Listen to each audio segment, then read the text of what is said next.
नमस्कार दोस्तों, science with Sachin sir YouTube channel पर आपका स्वागत है। दोस्तों, अगर आप चैनल पर नए हो तो चैनल को सब्सक्राइब जरूर करें। दोस्तों, मैं आपके लिए लेकर आया हूं इंडियन आर्मी रिटन एग्जाम के लिए जनरल साइंस की स्पेशल टेस्ट सीरीज, जिसका नाम है army booster dose science test series. दोस्तों, इस टेस्ट सीरीज में मैं आपको कॉल करूंगा इंडियन आर्मी रिटन एग्जाम के लिए जनरल साइंस के टॉप 15 अति महत्वपूर्ण प्रश्न।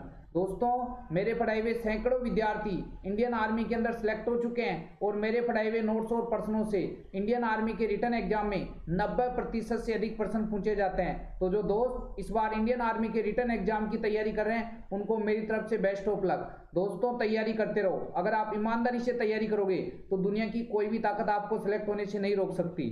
तो दोस्तों, आज इस वीडियो में मैं आपको कॉल कराऊंगा army booster dose science test का टेस्ट नंबर 54। जिन विद्यार्थियों ने army booster dose science test के पिछले 53 टेस्ट के वीडियो नहीं देखे हैं, तो नीचे डिस्क्रिप्शन बॉक्स में लिंक दिया हुआ है, वहां जाकर जरूर देखें। दोस्तों, ये प्रश्न आपकी आने वाली इंडियन आर्मी रिटन एग्जाम के लिए काफी इंपॉर्टेंट है। और दोस्तों, इन प्रश्नों के बाहर कुछ भी नहीं जाएगा। इन सभी प्रश्नों को अपनी कॉपी के अंदर लिखें और बार बार रिविजन लगाएं। तो दोस्तों, स्टार्ट करते हैं। Army booster dose science test का टेस्ट नंबर 54 का फर्स्ट धमाकेदार वाला प्रश्न है। देखिए, फर्स्ट धमाकेदार वाला प्रश्न है, प्लेग बीमारी किससे फैलती है? ऑप्शन देखते हैं। काफी धमाकेदार वाला प्रश्न है। प्लेग बीमारी किससे फैलती है? ऑप्शन देखते हैं। मक्खी, मच्छर, कुत्ता और चूहा। तो दोस्तों, आपको याद रखना है कि प्लेग बीमारी किससे फैलती है? चूहा से। ठीक है, तो फर्स्ट का करेक्ट आंसर क्या हो जाएगा रे? डी हो जाएगा।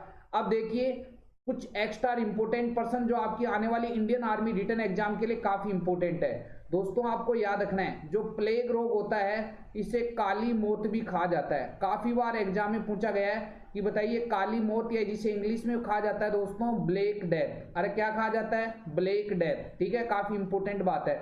तो आपके एग्जाम में पूछा जाता है कि बताइए काली मौत या ब्लैक डेथ किस रोग का अन्य नाम है? तो क्या बताएंगे दोस्तों आप? प्लेग। ठीक है, काफी इंपोर्टेंट बात। नेक्स्ट, ये जो प्लेग रोग है दोस्तों, ये जीवाणु या बैक्टीरिया के द्वारा होता है। किसके द्वारा होता है? जीवाणु या बैक्टीरिया के द्वारा। काफी इंपोर्टेंट बात है दोस्तों कि जो प्लेग बीमारी है किसके द्वारा फैलती है? जीवाणु या बैक्टीरिया के द्वारा फैलती है। अब देखिए कुछ एक्स्ट्रा इंपोर्टेंट पर्सन, जैसे मक्खियों के द्वारा कौन सा रोग फैलता है? जैसे आपने सुना होगा हैजा। ठीक है, हैजा दूषित जल, दूषित भोजन व मक्खियों के द्वारा भी फैलता है। काफी इंपोर्टेंट बात है दोस्तों, काफी बार पूछा गया है कि बताइए मक्खियों के द्वारा सामान्यतः कौन सा रोग फैलता है? तो क्या बताएंगे? हैजा।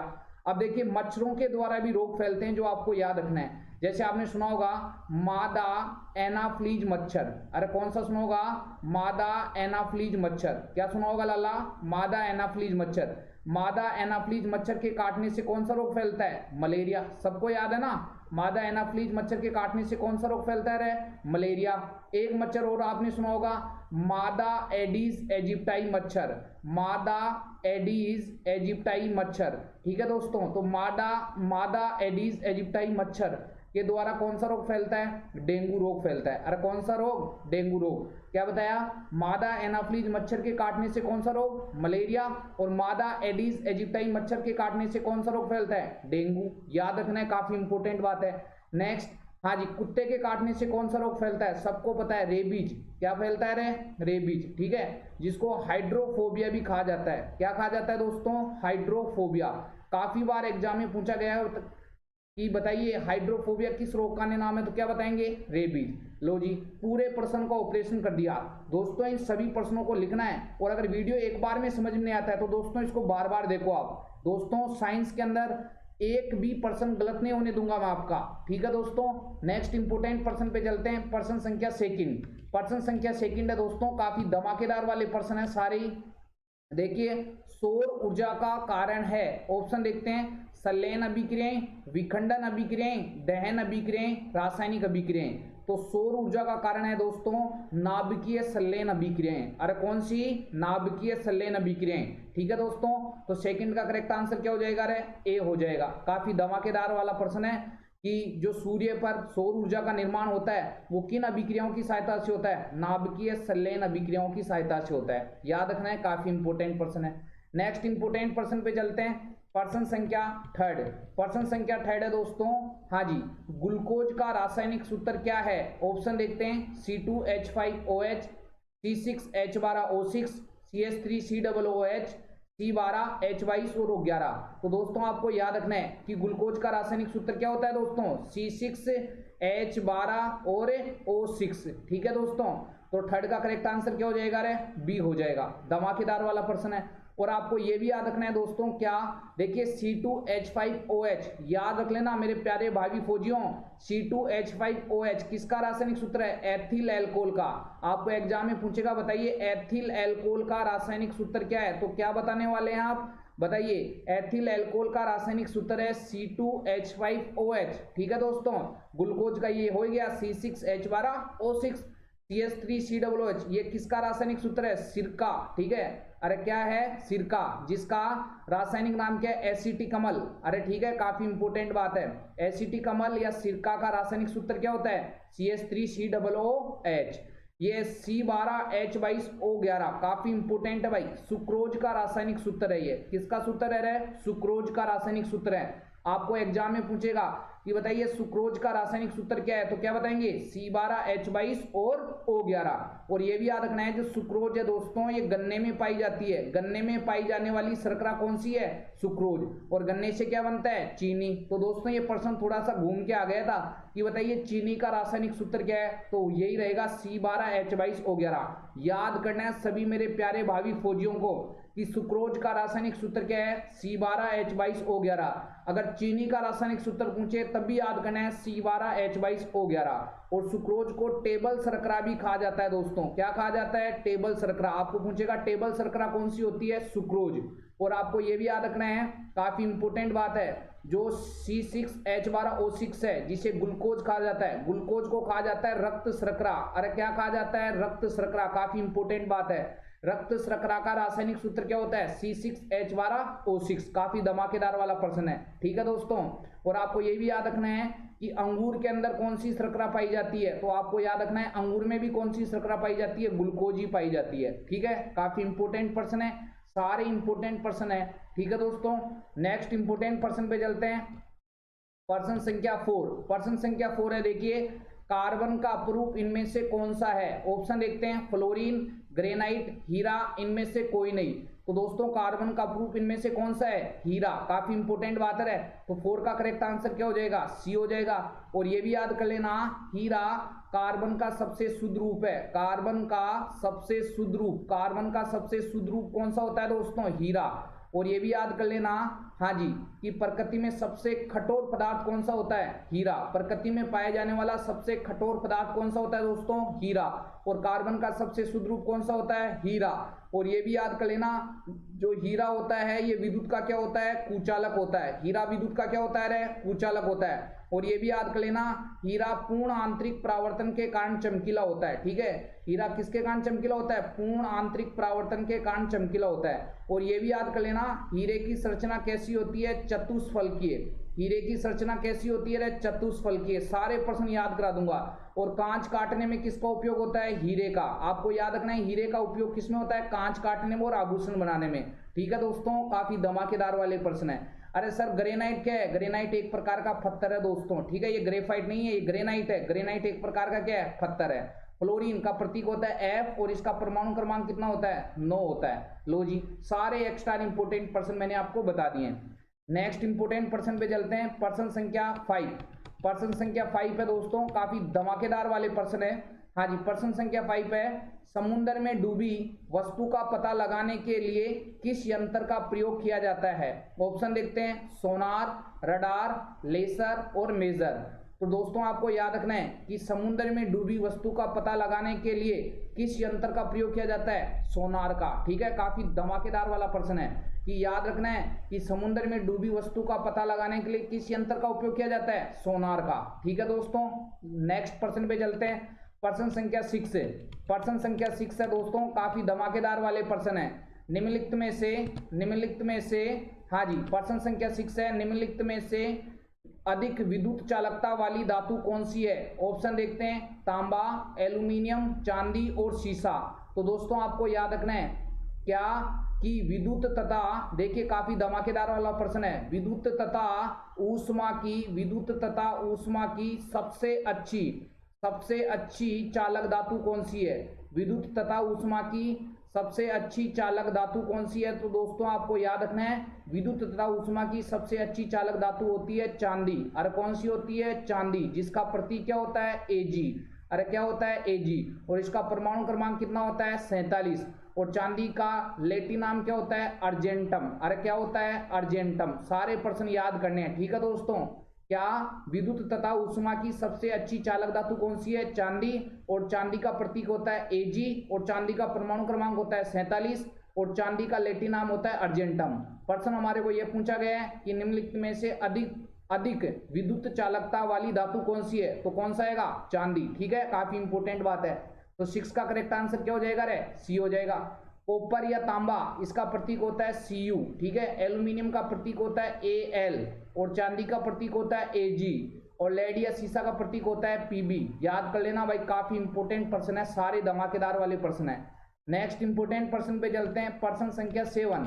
प्रश्न संख्या 7 है वायुमंडल में पैराबैंगनी किरणों का अवशोषण कौन करता है? ऑप्शन देखते हैं, ऑक्सीजन, नाइट्रोजन, ओजोन और हीलियम। तो दोस्तों आपको याद रखना है कि वायुमंडल में पैराबैंगनी किरणों का अवशोषण कौन करता है? ओजोन। ठीक है, काफी धमाकेदार वाला प्रश्न। तो 7 का करेक्ट आंसर क्या हो जाएगा? सी हो जाएगा। ओजोन का रासायनिक सूत्र क्या होता है? O3 होता है। ओजोन किसका अपरूप है? ऑक्सीजन का अपरूप है। ठीक है, ओजोन काफी धमाकेदार वाला प्रश्न है। ओजोन किसका अपरूप है? ऑक्सीजन का अपरूप है। ठीक है दोस्तों, और आपको ये भी याद करना है, काफी इंपोर्टेंट बात है क्या, कि जो ओजोन है, ये ओजोन, जो ओजोन परत है, ये ओजोन परत, इसका कार्य होता है, देखिए ओजोन परत वायुमंडल के अंदर पाई जाती है और यह समताप मंडल में पाई जाती है। कौन से मंडल में पाई जाती है? समताप मंडल में ओजोन परत पाई जाती है। और यह सूर्य से आने वाली हानिकारक पैराबैंगनी विकिरणों को अवशोषण करने का कार्य करती है। इसलिए ओजोन परत को पृथ्वी का सुरक्षात्मक कवच भी कहा जाता है। पृथ्वी का सुरक्षात्मक कवच कौन है? ओजोन परत। क्या रे, कौन है रे? सुरक्षात्मक कवच कौन है? ओजोन परत है दोस्तों। सारे इंपोर्टेंट प्रश्न याद रखने।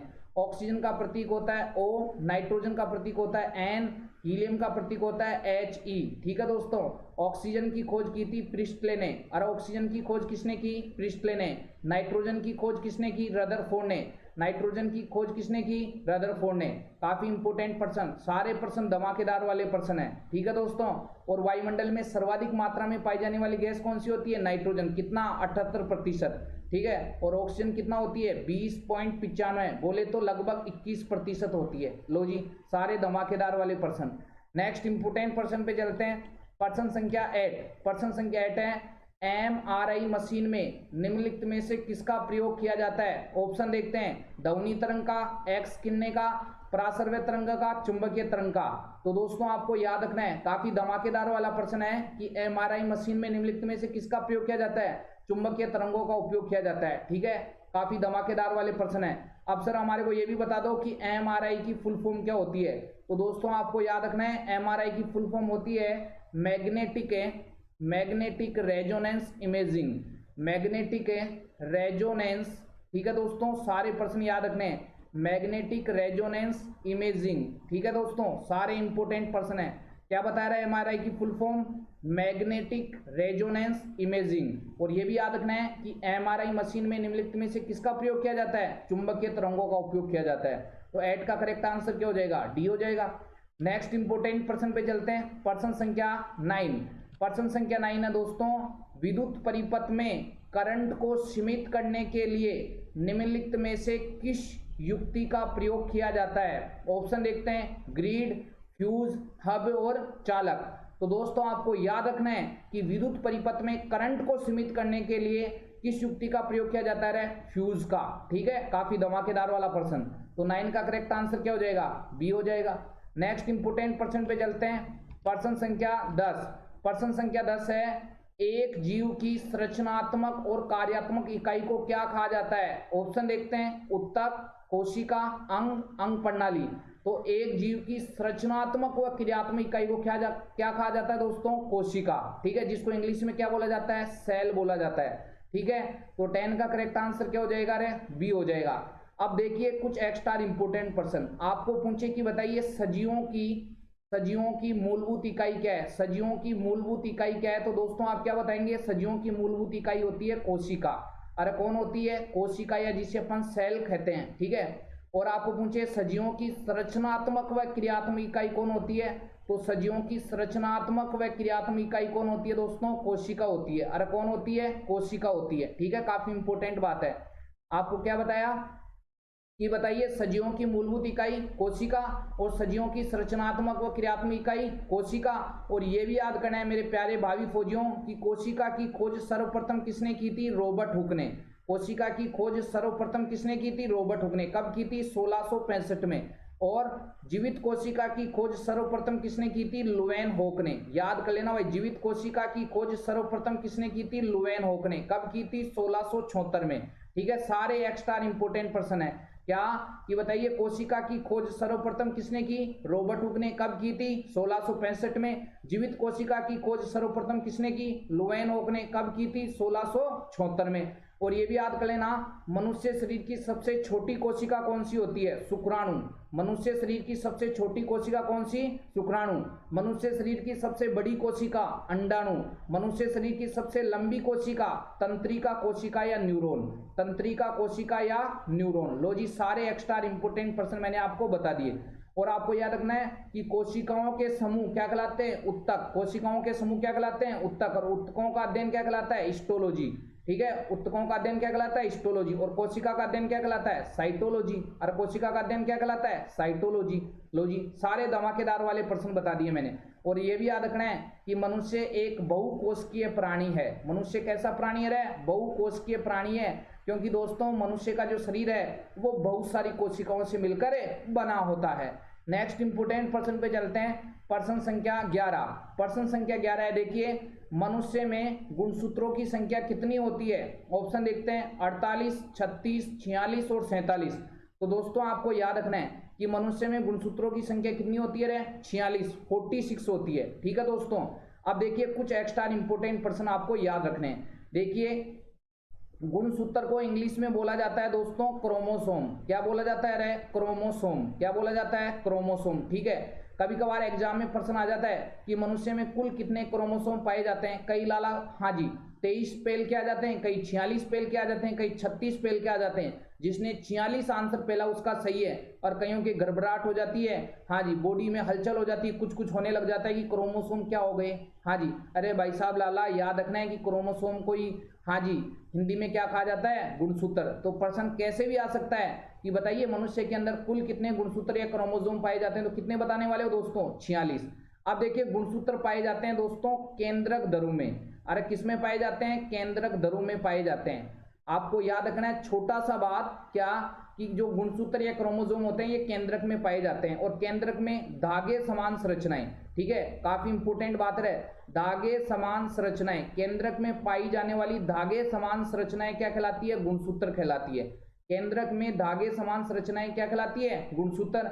और गुणसूत्र हमेशा किसके रूप में रहते हैं, जोड़े के रूप में। तो मनुष्य के अंदर कुल कितनी जोड़ी गुणसूत्र पाए जाते हैं, 23 जोड़ी गुणसूत्र पाए जाते हैं। तो प्रश्न ऐसे भी पूछा जा सकता है कि बताइए मनुष्य के अंदर कुल कितनी जोड़ी गुणसूत्र पाए जाते हैं। तो आपको आंसर लगाना है 23। बहुत सारे बच्चे 46 लगा के आते हैं, ऐसे लालाओं के ठंड होने के चांस पूरे पूरे हैं। प्रश्न को ध्यान से पढ़ें कि अगर मनुष्य में कुल गुणसूत्र पूछे तो 46 और मनुष्य में कुल कितने जोड़ी गुणसूत्र पाए जाते हैं। तो आपको आंसर लगाना है 23 जोड़ी गुणसूत्र पाए जाते हैं। अब आपको मैं क्या बताने वाला हूं, कुछ एक्स्ट्रा इंपोर्टेंट बातें जो आपको याद रखना है आपकी आने वाली एग्जाम के लिए दोस्तों काफी इंपोर्टेंट है।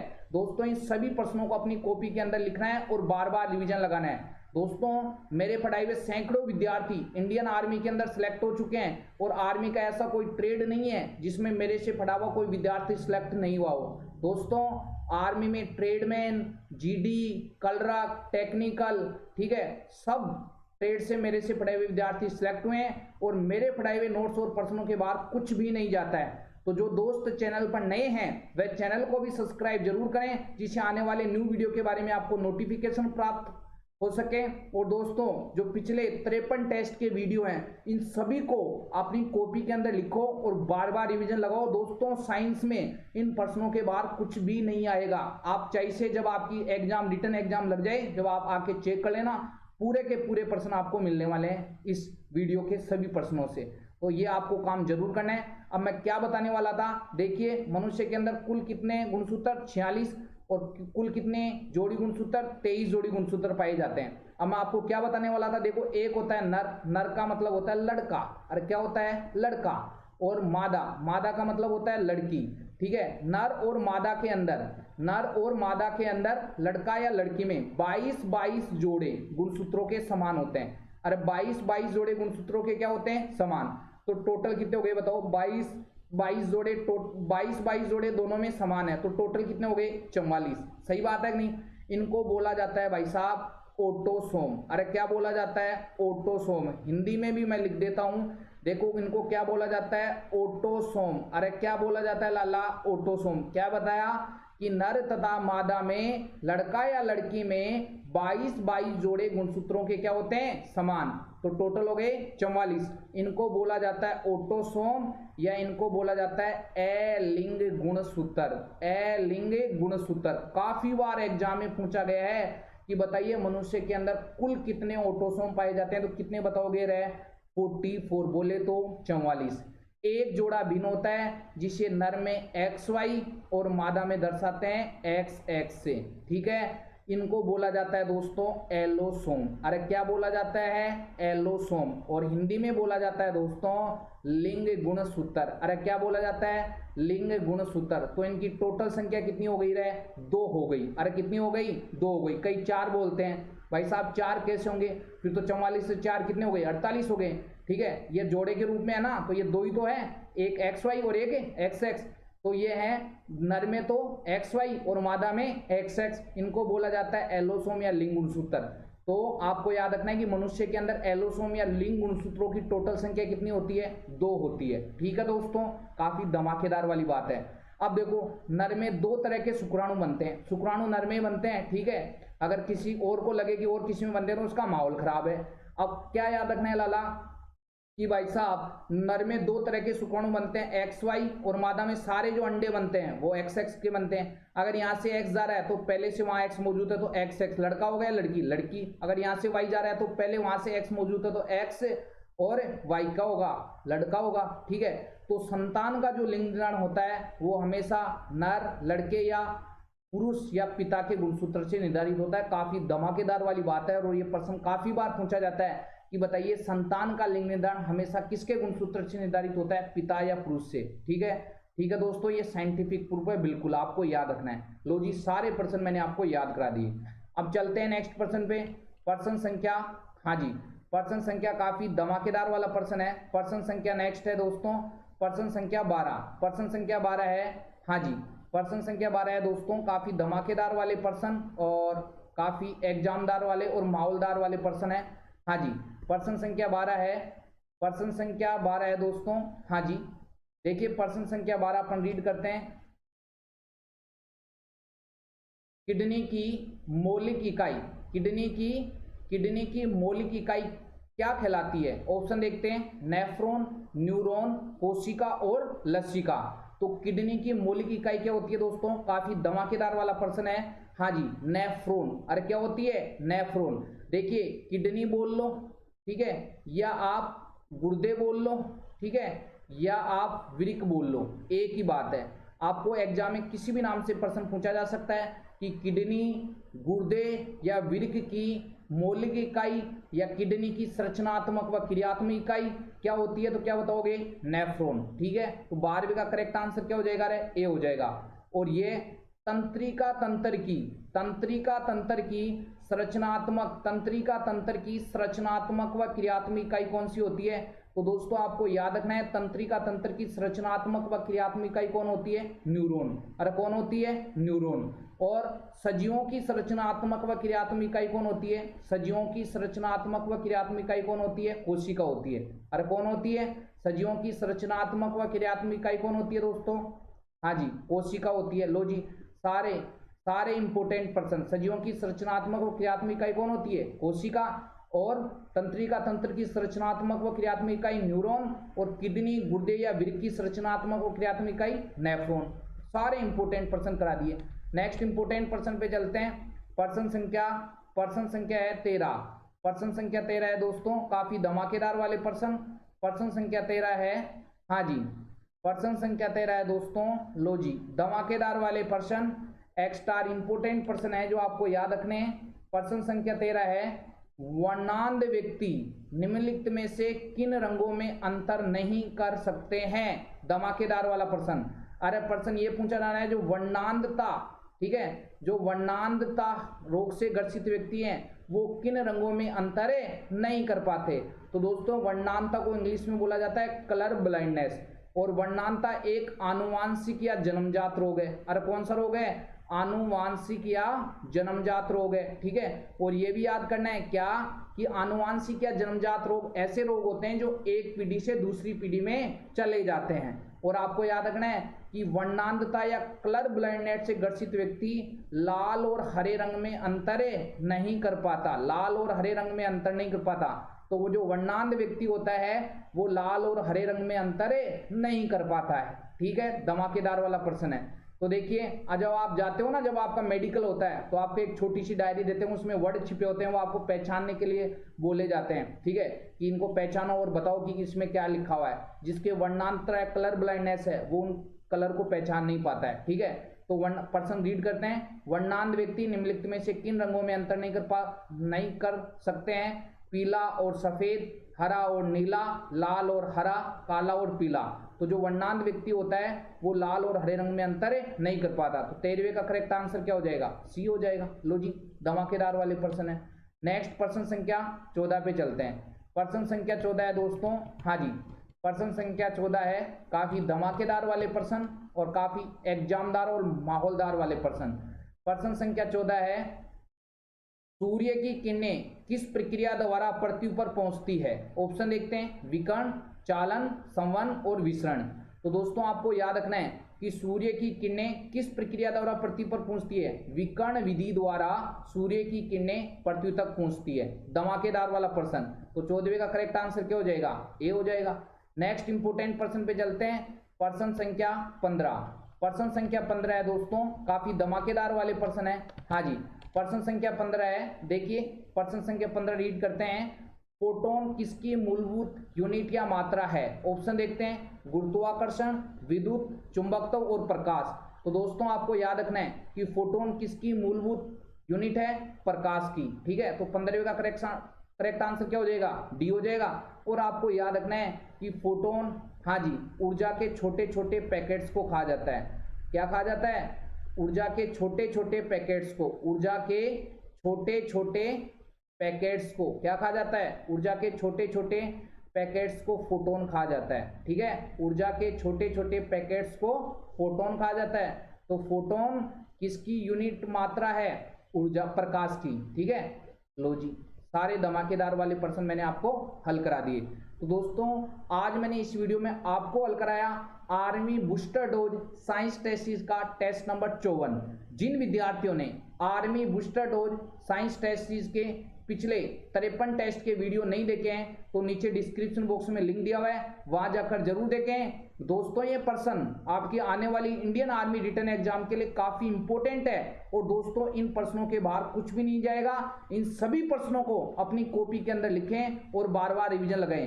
दोस्तों मेरा यही उद्देश्य है कि किसी भी मेरे प्यारे भावी फौजी का साइंस में एक भी प्रश्न गलत नहीं होना चाहिए और किसी भी मेरे प्यारे भावी फौजी का साइंस की वजह से सिलेक्शन नहीं रुकना चाहिए। और दोस्तों अगर आपको वीडियो अच्छा लगे तो इस वीडियो को आप ज़्यादा से ज़्यादा शेयर करें, सभी प्रश्नों को लिखें और बार बार रिवीजन लगाएं। और दोस्तों अगर आप दिल से तैयारी कर रहे हो, ईमानदारी से मेहनत कर रहे हो तो इस बार वर्दी दोस्तों पक्की है। मिलते हैं नेक्स्ट क्लास में, तब तक के लिए जय हिंद, जय भारत।